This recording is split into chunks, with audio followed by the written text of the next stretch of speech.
The truth about Sparta: warriors or state-controlled slaves. Chapter 1. The myth of Sparta.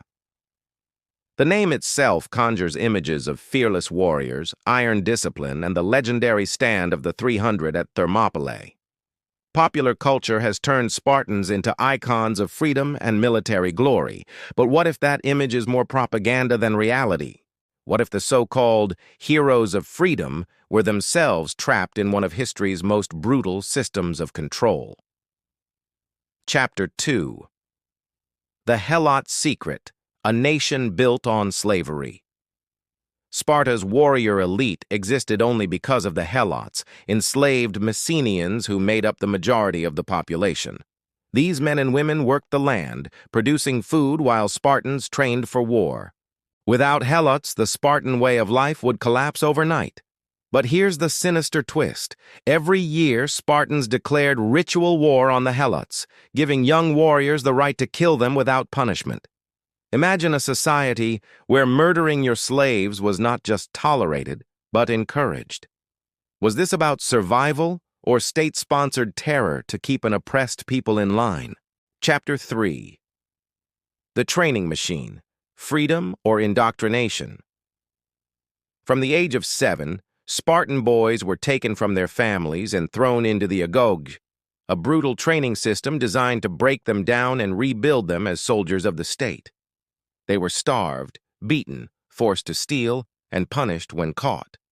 Every friend, every rival, every bond they formed was shaped by the system's one purpose: loyalty to Sparta above all else. We praise their discipline, but ask yourself, were they truly free warriors or brainwashed products of a militarized machine? Chapter 4. Women, Power, and Control. Here's where Sparta breaks the mold. Spartan women had more rights than almost any others in the ancient world. They owned land, managed households, and were expected to produce strong warrior sons. But even this empowerment had a dark side. Women were not free individuals. They were instruments of the state's breeding program. Even love and family were sacrificed to Sparta's obsession with war. Is that strength, or the ultimate form of control? Chapter 5. The Great Lie of Freedom. Ironically, the Spartans are remembered as defenders of freedom, especially against Persia. But in truth, they were among the least free people in Greece. Athens, often criticized for its democracy limited to men, at least had debate, art, and choice. Sparta had none. Every man belonged to the army, every woman to the breeding system, every slave to the land. The so-called freedom Sparta defended was really the survival of their own military caste. Chapter 6. The Fall of Sparta, Crushed by Reality. For centuries, Sparta's iron grip seemed unbreakable, but over time, cracks appeared. Their dependence on slaves made them paranoid. Their population of true Spartan warriors dwindled, and when they finally faced Rome, the once unstoppable war machine was crushed. The myth of Spartan invincibility died with them.